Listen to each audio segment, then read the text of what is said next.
Você está no Porto de Salvador. O cheiro não é de brisa marinha, é de açúcar mascavo podre, suor de 1000 corpos amontoados e urina escorrendo pelas ladeiras de terra batida. Portugal acredita que esta é a joia da coroa, a capital administrativa do Brasil. Mas olhe ao redor. Dos 15 mil habitantes, a vasta maioria não fala português como língua materna. O rei, a 8 mil quilômetros de distância em Lisboa, assina decretos que levam 3 meses para cruzar o Atlântico. Quando a ordem chega, a realidade na Bahia já é outra.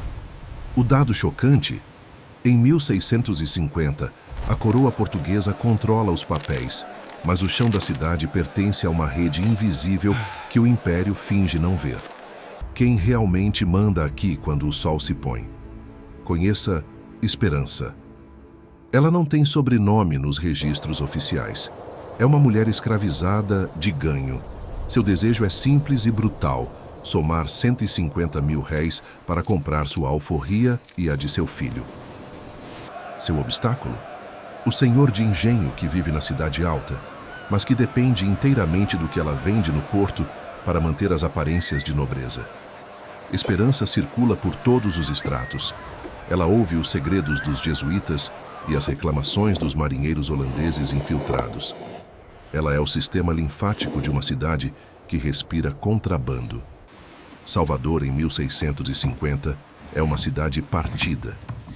A cidade alta tenta ser Europa. Casas de taipa cobertas de telhas, a imponente Igreja da Sé e o Palácio do Governador. Mas a cidade baixa é o estômago do mundo. As ruas são labirintos de lama e excrementos. Você ouve o estalo constante dos chicotes no pelourinho, misturado ao canto melancólico em línguas quimbundo e iorubá que ecoa das tabernas. O ar é espesso, úmido, saturado pelo melaço que vaza das caixas de madeira empilhadas no cais. Por que essas pessoas cruzaram o oceano? A promessa era o ouro branco, o açúcar. Portugal vendia a ideia de uma civilização cristã em expansão. A realidade? Salvador é um imenso entreposto comercial, onde a vida vale menos que uma saca de açúcar de baixa qualidade. O contraste é violento. O fidalgo exibe sedas europeias caríssimas, mas morre de disenteria porque não há uma única gota de água limpa na cidade que não seja carregada por um escravizado. A riqueza de Salvador não nasce no comércio. Ela é extraída do músculo. Nos engenhos ao redor da Baía de Todos os Santos, o trabalho é uma contagem regressiva para a morte.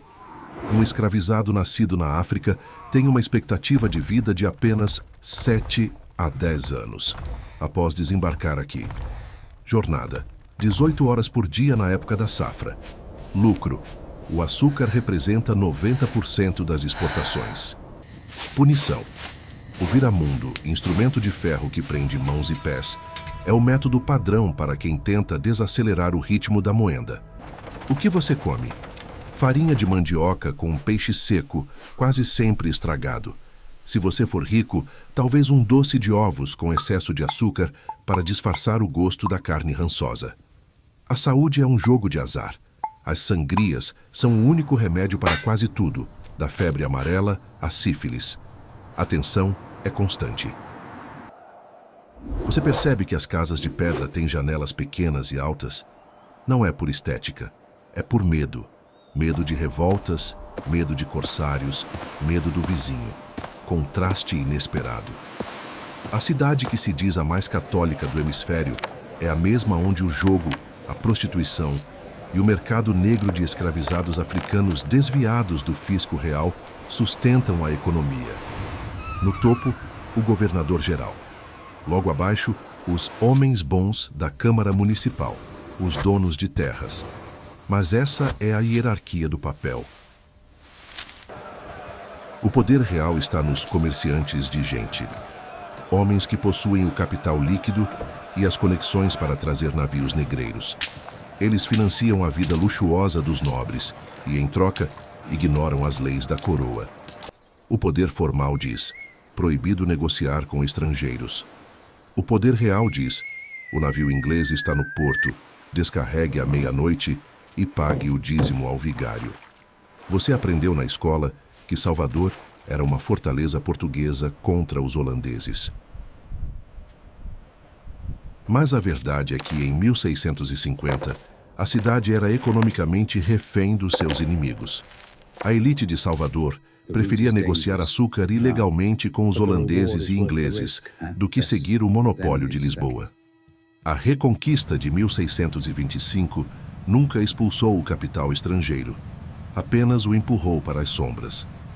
Portugal achava que governava a Bahia, mas a Bahia já tinha se tornado uma entidade autônoma movida pelo lucro global, muito antes de qualquer ideia de independência. O que sobrou dessa Salvador de 1650? Olhe para as fundações das igrejas do Pelourinho. Elas foram erguidas com o sangue e o suor que Esperança e milhares como ela deixaram no chão. A desigualdade abismal entre a cidade alta e a cidade baixa ainda desenha o mapa das capitais brasileiras. O jeitinho, essa negociação constante entre a lei oficial e a necessidade de sobrevivência, nasceu nesses becos úmidos há quase 400 anos. Mas se Salvador era o coração econômico, o que estava acontecendo no interior profundo, onde a lei do rei sequer chegava em papel? No próximo episódio, vamos subir a serra e entrar em um território onde o açúcar não vale nada, e a única moeda é a vida humana, as bandeiras paulistas. Pergunta do dia: você acha que o Brasil de hoje ainda é governado por essa elite invisível que ignora as leis de Brasília, como os mercadores de 1650? Deixe seu comentário aqui embaixo. Se esse mergulho na Salvador real te surpreendeu, dê o seu like e se inscreva. Até a próxima história.